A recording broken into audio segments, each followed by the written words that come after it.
Welcome everyone to this episode of Palmetto Guardian. Today we talk about the Youth ChalleNGe program.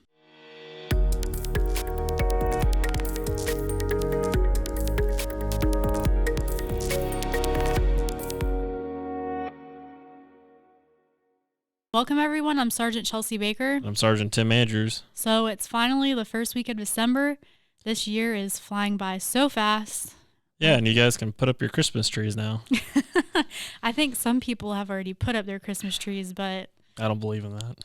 I think my mom put up ours like last week, but we haven't done an actual Christmas tree the last couple years. We've done she bought like this wire mannequin when she lived in North Carolina, and she made a skirt out of lights and then like dresses it all up. It's kind of cool. So that's what we've used the past couple years because my house isn't really big enough to put a full Christmas tree. Mm-hmm. So that's what we've done, and it's pretty cool. Yeah, it'd be dead. Like if you bought a Christmas tree like before Thanksgiving, it'd be dead before Christmas. You'd have to continuously like water it. That's why we get fake trees. Yeah. Which it takes out of the fun of it, but then the trees, like the dry trees, will just go up in flames like that. Why are you being like negative Nancy? No, right I'm now? just being optimistic. I'm not too passionate towards people that put their Christmas trees up before Thanksgiving or play Christmas music before Christmas or before December. Yeah, I don't know. Everyone's different, and I feel like as the years go on, like it gets earlier and earlier, and it's like Black Friday. Like Black Friday is supposed to be Friday, but it's slowly leaking into Thursday, and it's like that's not really considered Black Friday anymore. Like you should worry about spending time with your family and not trying to go out and get something for half off whenever. Yeah, I was listening to this advertisement, or I was listening to a YouTube video, and this advertisement came up, and it's like, or Black Friday starts now. And it's like, okay, all right. That defeats the purpose of Black Friday, but I don't know. Some people like that kind of stuff. I would rather spend time with family and make memories. Not elbow people in the face to get some toy or get some TV. Yeah, but well, today we have some special guests. They are going to be talking to us about the Youth ChalleNGe program, and I mean, I've been in the Guard long enough to know what it is, but I don't really know the ins and outs of it. I know you were saying earlier, because you stay at McCready during the week, how you see them walking around and stuff in the evenings and doing PT and all that stuff. Yeah. So we're going to have them come in. They're going to talk about the program and what it's all about. Okay, so today we have LaToya Reed. She's the director for the Youth ChalleNGe and the Job ChalleNGe program. We also have Derrek Pugh. He's the deputy director for Youth ChalleNGe. And we also have Alyssa Campbell, and she is the deputy director for Job ChalleNGe. So welcome, everybody. Thank you for having us. I know this is the first podcast that we've had 3 guests, so we're going to see how this works out. But we're really happy to have you guys. Could you just explain a little bit about what Youth ChalleNGe is? Well, it's a program, a quasi-military program for youth ages 16 to 18 years old. We accept youth from throughout the state of South Carolina. We have 2 cycles a year, one in January, one in July. And those cycles go 22 and a half weeks long. So there they can get their GED, and we're trying to start some high school courses that they can get some high school credit also. So they don't have to, what are the requirements to come in other than the age? So they don't have to have a high school diploma? They can. No, this program is mainly for those who are dropouts and those who are just having difficulty in the normal school setting. So if like getting suspended all the time or expelled or something like that, just not making it in the normal school setting. Yeah. So you look like you have something to say over there. No, we always kind of tag team off of each other when we're talking. I think one of the most important things to recognize is when we out in the community, a lot of people say, "Oh, yeah, I work for the program with the bad kids," and that's clearly not the case. Mm-hmm. You know, at least 75% of our kids have had no run-ins with the law, and we're in the process of trying to rebrand our program because, you know, for years we had the stigma of accepting kids from DJJ, and moving forward. That's not the way that the National Guard Bureau designed the program to be. It's for those kids that are, like Ms. Reed said, have the chance of dropping out and not returning to school. So we give them, we bring them to our program, which is 22 and a half weeks long, and give them the opportunity to gain the discipline and structure that they need to be able to move forward in life. So that's the most important thing about what we do. Yeah, I'm glad that you bring that up because, like you were saying, there's a stigma on the program being for kids who get in a lot of trouble and everything like that. And sometimes it's just kids need structure, and they can't find that at school. So the program that you guys run over at ChalleNGe, I mean, I feel like it helps them build structure and allow them to see that they can do anything, and they just need to put their mind to it. Yeah. And then, we try to be careful about how we say things about the school districts, because that's who we partner with to make sure that we get the kids that we need for our program. And with technology nowadays, kids are so much more advanced than we were when we were coming up and we were in that age group. I think technology was on the brink when we first graduated from high school. And now, I mean, we walk around with little small computers in our hand. So it's not unlikely for kids to get bored with school because of the pace of everything that goes on in school. But and that's what happens. And I recall last cycle we had a kid that had a 3.8 GPA. Oh wow! And just talking to him and having a conversation with him, he said school was bored. So he just made like he was going to school, and then when his parents left, he'd come back home and play video games all day. So that's the kind of stuff that we deal with the young people these days. So can you explain a little bit about what the Job Challenge is? Because I haven't heard about that. Well, Job Challenge is our second phase program. You have to complete Youth Challenge in order to get to Job Challenge. And I'm going to let the Deputy Director, Alyssa, explain a little bit more about that. Okay. So one of our components of Youth Challenge is trying to positively place our cadets by the time they graduate. And Job Challenge is one option for positive placement. We have a partnership with Midlands Technical College, so we help those cadets that enter into the Job Challenge program get trade certifications or college-level academic courses that they can apply towards further education when they finish Job Challenge. Okay, that was going to be my next question, because I remember, I think it was last year I came out and covered one of the graduations, and they were talking about students going to Midlands Tech, and so I guess it's the Job Challenge program. So that's separate from Youth Challenge. I always like to jokingly say when I'm talking to military folks, I said, Youth Challenge is sort of like basic training, and Job Challenge is sort of like AIT. Yeah, that's a good way to put it. Yeah. Okay, so how long has the program been around now? Youth Challenge, 21 years. Oh, wow. A little over 21 years. Now, is that just for the state, or is that, because I know other states have Youth Challenge, correct? That's just for the state. Just for the state, okay. I think nationally, I know it's over that. I want to say 30 almost. I think it's around 30. Around 30 years. That's awesome. But nationally, but statewise, we're 21 years, just a little over 21 years. Awesome. And Job Challenge started in 2015, and we were one of the first 3 states to get a Job Challenge program. Oh, wow, that's awesome. So, now how long have each of you been working there? I feel like there's a little bit different lengths of time that you've all been there. So I've only been in this position, February will be 2 years exact. February 2nd will be 2 years. And I'm a year and 3 months? 3-4 months. 3-4 months, yeah. I've been involved with the program for 8 years, but I only just moved into the deputy director position in August. Awesome. And no matter how long you've been there, how does it make you feel seeing like these kids come in from day one to graduation day? Like how does that make you feel, and like all the changes and challenges that you guys have to go through?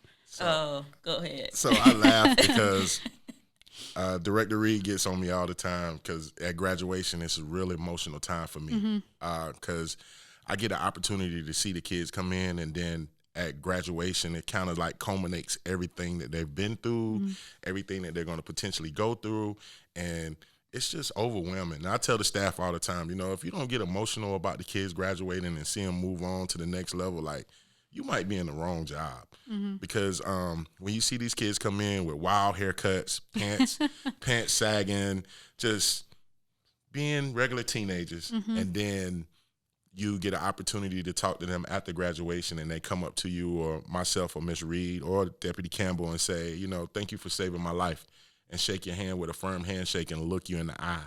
And that alone nowadays is worth the 22 and a half weeks, because those types of values are not instilled in young people as they were back in the day. So for us to be able to have that kind of effect on young people / millennials or whatever they call this group of kids nowadays is just overwhelming. And you know, you think about all the other avenues that could have happened. They could have not come to Youth Challenge, and they could be over at the Department of Corrections off of Broad River, or any one of our Department of Corrections in the state of South Carolina. So to have given them the opportunity to be able to change their lives and see it all come together at the end, it's emotional for me. So, well, from day one to graduation, it's like a growth spurt. You see them come in one way and they leave another way. Granted, some still have a lot of growth to do, but for the most part, these young people come in at the beginning, and it's very difficult to deal with them at the beginning. It's challenging to deal with them at the beginning, but as time goes, as they learn the conflict resolution skills and the life skills and the leadership skills and all the other stuff that we teach them, they get this, and by the end, most of them got it. And it's a transition that's like, it's amazing to see them from day one to up until graduation. It's a total transition. Amazing to see. Yeah, I like how you brought up how it's emotional, because I think I've covered 2 graduations, and it is emotional, and I didn't even know the kids that were going through it, but to know what I've been through growing up and going and joining the military and all the training I've been through, and just to see the parents so proud of them because they have changed. Like, they've learned how to cope with things. They learn how to deal with stress, and they're structured. And my brother, growing up, he went to a school similar to what the Youth Challenge is. He wasn't a troubled kid. He just needed structure.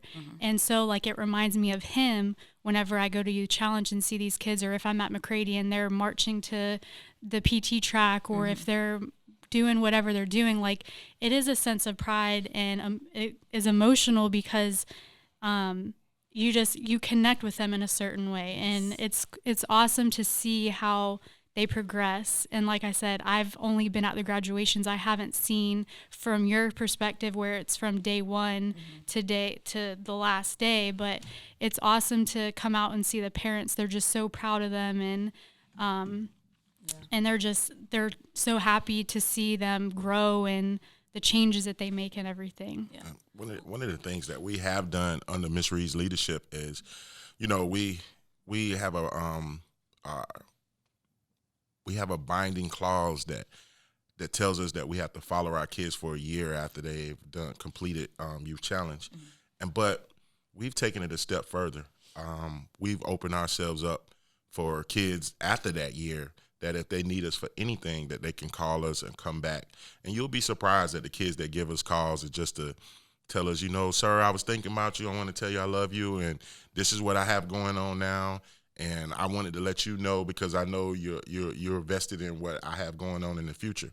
And believe it or not, whether we want to or not, we are connected to these kids in a holistic way for the rest of their lives, whether it's good or bad. I mean, you know, we have some kids that I like to call it skate through the program, but they go through the program and then they end up getting themselves in trouble, and it's heartbreaking because people will send us articles or links to local news stations, and we see our kids, our babies, Miss Reed's babies, as she likes to call them. We see them on the news for making bad mistakes, and, you know, and of course in life we all gonna make mistakes, and we're adults and we still make mistakes. But you know what we try to get our kids to understand is, like, you know, live life but limit those mistakes, because some of those mistakes are going to cost you your freedom.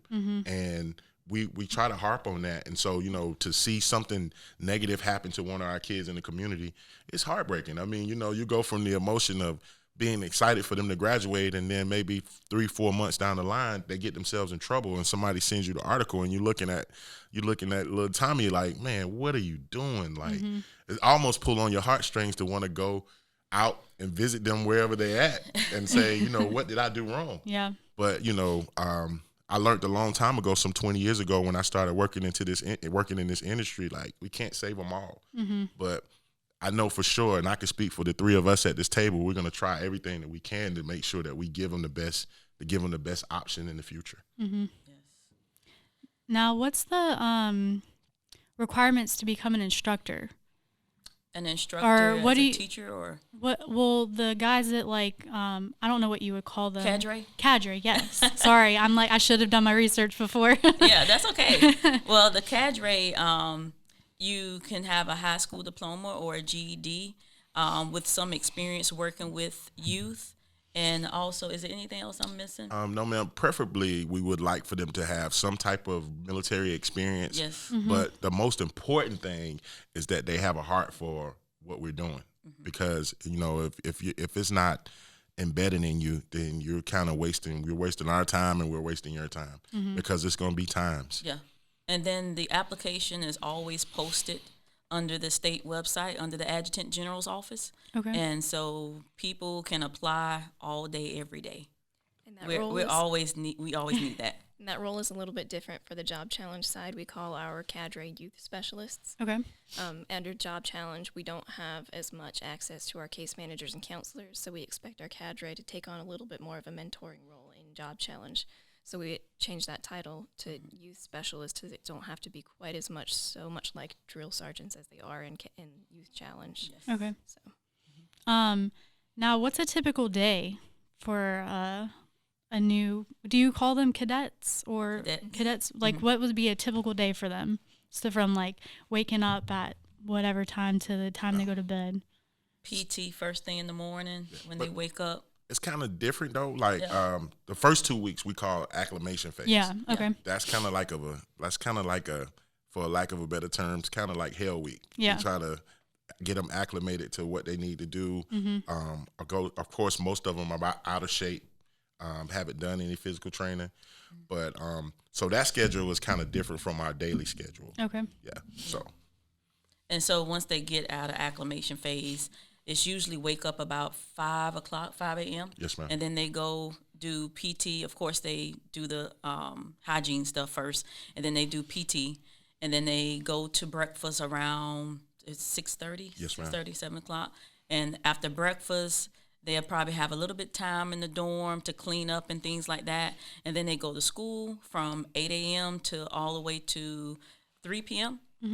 And after that is usually either drill and ceremony, or some type of PT, or we got extracurricular activities for them to do and different things like that. So now you guys do you guys have, I don't know if you would call them programs, or like I've gone to events and you've had color guard and come out. Like, do you have a lot of other things like that you implement, or is it just that's one thing that you do? Yeah, we started implementing programming because programming is important, especially to young people. You have to keep them busy, but most of all, you have to teach them. You have to continue to teach them in everything that you do. So programming, we went from having very little programming the last few years to more programming the last year and a half now. So we got public speaking for the kids now, for those who want to participate in leadership and those who want to participate in the youth advisory board. So we have public speaking classes, we have art classes, we have what else we have? Classes. So cooking classes. Yes. We have different leadership classes that we offer, that we partner with certain people in the community, such as Tim Bowers come in and he does a 8-week class with some of the guys and girls when it comes to setting goals and living, going from average to awesome and different things like that. So we have a lot of programming and looking to get more as we continue to grow. One of the most important things though, our team, they wear so many hats. A lot of our staff, they come up with great ideas. Myself, Miss Reed, and Deputy Campbell, we pride ourselves on allowing our team to do their work and think outside the box. And we always tell them, if it doesn't if it doesn't harm the kids and it's not a detriment to the program, then go for it. Because we're a firm believer in allowing people to be able to have the autonomy to move and do what they need to do to be productive. A lot of times our staff will come up with, like, we had a Marvel movie club. Like, one of our staff, he was just into Marvel movies, and he was like, you know what? I'm gonna do a Marvel movie club. Awesome. You get opportunity to spend time with kids. Get an opportunity to spend time with the kids, and it gives them a break from the monotony of the regular day, and they look forward to that kind of stuff. And especially our media specialist. Yeah, he does photography. Okay. With the kids. So just different things that we've done over the past couple of cycles to just give the kids some opportunity to do something different besides going to class and going back to the dorm. Yeah. We just had a fall festival. Yes, ma'am. A lot of our kids, even though they're 16 to 18 years old, they still want to go trick-or-treating. So we had to do something. And one of our staff, I think one of our teachers, came up with the idea of a fall festival. And that went so well. Yeah. They had music, they had candy, games. Cooked on the grill. Yeah, the food. I mean, it was good. Yeah. So they had fun. They enjoyed themselves. So we kind of do field trips. We have the prom coming up. That's awesome. Yeah, so we kind of give them those experiences like they would experience in high school. We try to make some of those experiences in our program also, because you have to be, even though we're military and we're disciplined, we still have to be youth friendly. Yes. And we still have to have fun because young people like to have fun. So our program can't be serious 24/7 with no fun involved. We have to be youth friendly, and when we are youth friendly, we have fun. So we had an outstanding event on Friday. It was our International Day. I think that was awesome. When they first brought the plans to us, I was like, okay, go for it. But once they put it together, we have a lot of people, a lot of diversity on our team. So everybody from their different cultures made food. They talked about where they were from. They did PowerPoint presentations for the kids. They did song and dance. And, I had the opportunity to do the closing remarks, and I just wanted the kids to understand that, the world is a melting pot. And it's important to understand different cultures. And just because somebody's different from you doesn't mean that they're weird. Okay. So, and the reaction that we received from the kids after the program was awesome. I think it's something that we need to keep up and go forward with every cycle, just giving our kids that exposure. Yeah, that's awesome. Yeah. Now, what are ways that people can reach out to you? Like if they want to apply or if they want their child to attend, what are ways that we can get in contact with you? We're on social media, Facebook, Instagram, everything. Yeah. Twitter, and we also have a website. It's www.youthchallenge. Is it SC Youth Challenge? SC Youth Challenge. Okay, SC Youth Challenge. I always get it mixed up. Is it Youth Challenge or SCYouthChallenge.com? So you can reach us on our website. You can call us, Google us. We're there. It'll pop up. So, yeah. Is there anything else that you guys would like to add about the program, or maybe something that I didn't ask? Any closing remarks? We just, I know under Ms. Reed's leadership, we're trying to be more visible in the community, and we're trying to make sure that we connect with people not only to help improve the program, but to give our kids the exposure that they need to add to them becoming productive citizens in society. When we do community service events, when we're talking to the leadership committee or the leadership staff, I always tell them, I don't want the kids out on the side of the road picking up paper. I want them to be able to go and do viable community service, things that could help them in the future. We know everybody's not going to be dealt the good hand of cards, so you have to play what hand is dealt to you. So, if any of our young ladies get into abusive relationships, I want them to be able to go and do community service at the women's shelter. So if they ever need any help in the future, they'll know where to go. Or if God forbid, if any of our kids are homeless, they know where they can go and get a meal, or they know where they can go and get different services. And I think that's very important to add to the toolbox of things that we give them. So that's one of the things that we're trying to do, trying to make sure that we establish ourselves in the community as a footprint of what we need to do, and just not, there go you challenging those bad kids. Yeah. And for parents that's discouraged with their teenagers, I want them to keep in mind that it's opportunities for them and not to give up. Contact us. We will be able to see what we can do to help out parents, young people, as much as possible. So we run into a lot of parents that sometimes they have a tough time with their teenagers and they're on the verge of giving up. And so sometimes it is hope. And so we want to let all the parents know who's having trouble with their teenagers, or if somebody knows a troubled teenager, whether it's a neighbor, a niece, a nephew, whatever it is, Youth Challenge is there to help. So, well, awesome. You guys are doing a great job. We are still accepting applications for the cycle starting January 6th. Yes. Absolutely. Okay. So is there a cycle right now, or is it over with? The cycle ends December 11th. We have graduation for Youth Challenge. Job Challenge just ended. Well, we still have 3 more that graduate with Youth Challenge, but we just had Job Challenge graduation on Friday. Okay. So we celebrated those cadets who were participating in the certificate programs at Midlands Tech. Okay. Yep. All right. Well, you guys are doing an awesome job. I mean, I've seen a lot of changes since I've been around in public affairs, and I'm sure that there will be more changes to come. You guys are always welcome to come back, and we can do another podcast with you if there's any topics or specific areas that you want to touch. But again, thank you all for coming in today and talking with us about Youth Challenge. Thank you. Thank you. We appreciate it. It was great to have everybody, I feel like, from the Youth Challenge come in and talk to us today. I would list off all their names, but there's quite a few of them, and their job titles are a little long, but they had some really good information. So I'm glad that they were able to come and give us a little bit more insight on what the program is. I know that you didn't get to actually sit down and ask them questions, but that was the first podcast that we've had with 3 guests, so that was kind of cool to experience that and see how that flows and works out.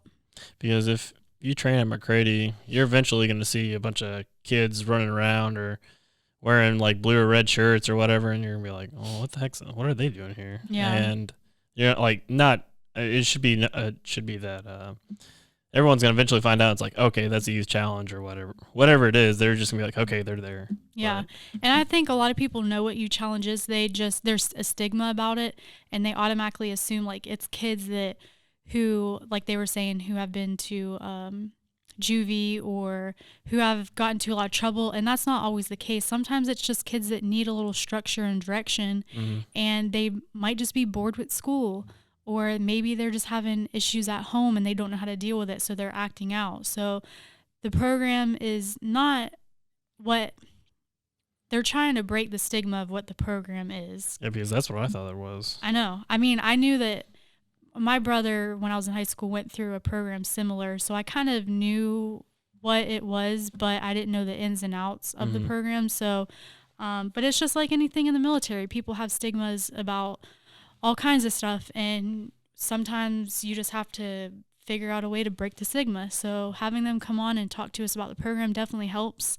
And they're there to help. They're there to guide young kids into the direction that they need or want to go. And like Derrek was saying, it makes him feel proud and emotional whenever he sees these new kids from day one to graduation day, and just how much they've changed and how much they've grown, and to see how proud their parents are of them. And like I was saying, I've been able to experience the graduations and covered a couple of them, and it really is emotional. And I didn't even know the kids, and I wanted to cry just because you could see, like, it's like when you graduate basic training or AIT or even any school that you go to in the military, and your family's there, and you just see how proud they are of you and the pride that they have. And it's overwhelming, but it's also, it allows them to realize that they're doing something good and that their parents really care about what they're doing, and they're proud of where they came from and where they're going. So it's definitely a really good program. Is it like once they complete 12th grade, they're gone? No, it's basically for kids who either have dropped out of high school or are on the verge of dropping out. Oh, okay. And the program helps them take classes to acquire their GED. Mm-hmm. They were also saying that they're implementing high school courses. So I don't know if that means, that's probably a question I should have asked. I don't know if that means that they can either receive a high school diploma or a GED. I don't know. Don't quote me on that because I could be completely wrong. But and then they also have the Job Challenge, which is a certificate program through Midlands Tech after they complete U Challenge and acquire their GED to allow them to get certified in different kind of jobs that they can have in the civilian sector. Okay. So it challenges them in a sense because, like, I mean, when I was in school, I honestly didn't like school. Like, I did the bare minimum, not saying I was bad or anything, but I wanted to work. I wanted to make money. And I feel like maybe that's because I grew up with my parents divorced and my mom was single. Yeah. And I wanted to work and make money. I wanted to do things on my own. I wanted to be independent. So my focus wasn't on getting a 4.0 average. My focus was go to school, pass my classes, and graduate and just work. I've seen people that they would like, they got like for a project in like an art class, they're like A plus student, like top 10 of 300 kids or something like that. Mm-hmm. And they cried because this one person cried because she got a B, and I'm like, I'd take that. I'd be like, but yeah, no, some kids grow up in that atmosphere where they want to be perfect. They want to be valedictorian. They want to make all A's, whatever the case may be. Yeah. Like then you got folks that just like, they're just having a rough time, rough upbringing. Or they're just not interested. Like like, it's not that I wasn't interested in school, but I don't know how to explain it. It's just, it's one of those gray areas, but I was just ready to work. Like, I'm a fast learner. Mm-hmm. So I just did what I had to do. I graduated and here I am. Did you get your GED or? No, I graduated high school. Okay. Yeah, I mean, some people, they're just like, yeah, I'm not going to waste my time. I'm just going to go get my GED and get out. Or they're super smart to where they're not being challenged enough. And so they're not focused on the right things and they might get themselves in trouble and all that kind of stuff. So the U Challenge program helps give them structure, helps challenge them, and shows them that they can do something that they didn't think they could do. So it's definitely a great program.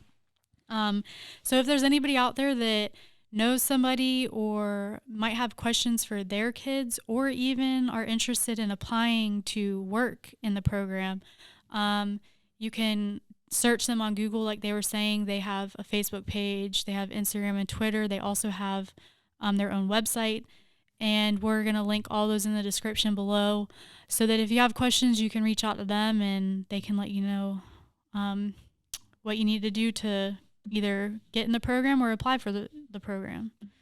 We're still trying to hit those 500 subscribers. Slowly climbing up there. I know. I think our goal was the 1st of January. We wanted to hit it, I believe. Oh, I know we were going for 500, yeah. Yeah, Erskine and I, in one of the podcasts, we were talking about it, and I want to say it was the 1st. So you guys have about one more month to...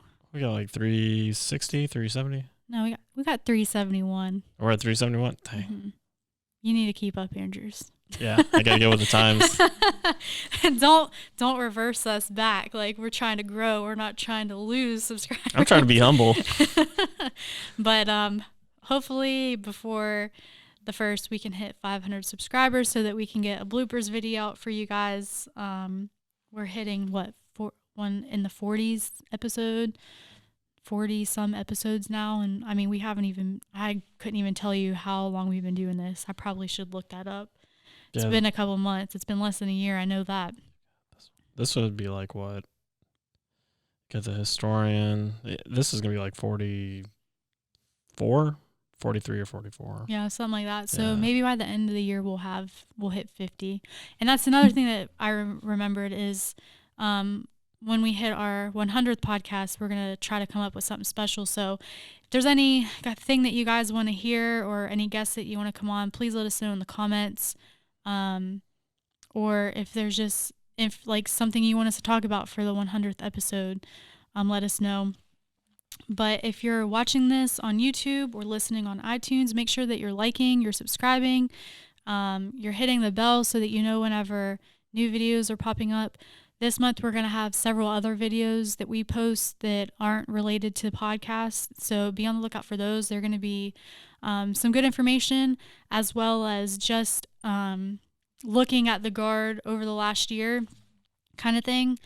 So yeah, just make sure that you're liking, subscribing, and you're following us on all of our social media. And we also, I believe our website has changed, so we're going to fix our logo that has the new South Carolina National Guard website. I don't know it off the top of my head, so I can't say it, but we'll put it in the description below. So yeah, anything else, Andrews? No, you've answered it all. All right, well, I'm Sergeant Chelsea Baker. I'm Sergeant Tim Andrews. And we'll catch you in the next episode.